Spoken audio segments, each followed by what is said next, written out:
Gel şuradan. Ahmet! Hortumu aç, hortumu aç. Aç hortumu. Gel aşağı inek gel. Çek hortumu buradan. Taştan kurtardı.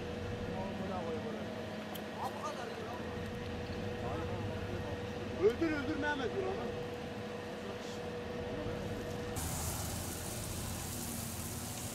Lan şura nasıl ineceğiz?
Dört hektar bir şey yani. 4 hektar. Yani 3-4 yani Ama ağaçlarda problem yok değil mi? Grupları ekleriyse.